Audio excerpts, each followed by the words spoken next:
പാറശാല കേന്ദ്രീകരിച്ച് പ്രവർത്തിച്ചിരുന്ന സ്വകാര്യ ധനകാര്യ സ്ഥാപനമായ നിർമ്മൽ കൃഷ്ണ നടത്തിയ സാമ്പത്തിക തട്ടിപ്പ് CBI അന്വേഷിക്കും. കേരളത്തിൽ പണം നഷ്ടമായവർ മുഖ്യമന്ത്രിക്ക് നൽകിയ നിവേദനത്തിലാണ് നടപടിയുണ്ടായിരിക്കുന്നത്. 2017 കാലഘട്ടത്തിലാണ് കേരള തമിഴ്നാട് അതിർത്തിയിലെ പാറശാല പളുങ്കൽ കേന്ദ്രമായി പ്രവർത്തിക്കുന്ന നിർമ്മൽ കൃഷ്ണ ചിട്ടി ഫണ്ട് എന്ന ധനകാര്യ സ്ഥാപനം നിക്ഷേപകരെ പറ്റിച്ചു കടന്നുകളഞ്ഞെന്ന പരാതി ഉയർന്നത്.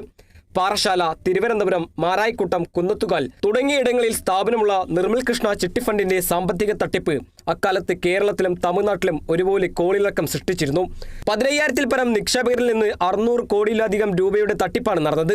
ഇതിൽ 10,000-ൽ പരം പരാതികൾ കേരളത്തിൽ നിന്ന് മാത്രം. തട്ടിപ്പ് നടന്ന കാലഘട്ടത്തിൽ സംസ്ഥാന സർക്കാർ പ്രത്യേക അന്വേഷണ സംഘത്തെ ഉൾപ്പെടെ നിയോഗിച്ച് കേസന്വേഷണം നടത്തിയെങ്കിലും പിന്നീട് ഇത് നിലയ്ക്കുകയായിരുന്നു.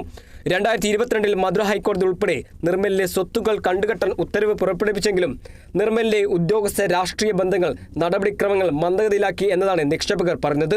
തുടർന്ന് ബഡ്സാറ്റ് 2019 പ്രകാരം പരാതിയുമായി നിക്ഷേപക സംരക്ഷണ സമിതി രംഗത്തെത്തി. ഇതിന് പിന്നാലെയാണ് അന്വേഷണം CBIക്ക് നൽകിക്കൊണ്ടുള്ള ഉത്തരവ് ഇറങ്ങിയത്. 2017 മുതൽ 2025 വരെയുള്ള ഇടപാടുകൾ, ഹവാല ഇടപാടുകൾ, ബിനാമി സ്വത്ത് ഇടപാടുകൾ, കേരളത്തിലെയും തമിഴ്നാട്ടിലെയും കേസുകൾ എടുക്കുന്നതിലേക്കുള്ള കാലതാമസം ഉൾപ്പെടെ അന്വേഷണ പരിധിയിൽ വരും. Kerala vision news, Thiruvananthapuram.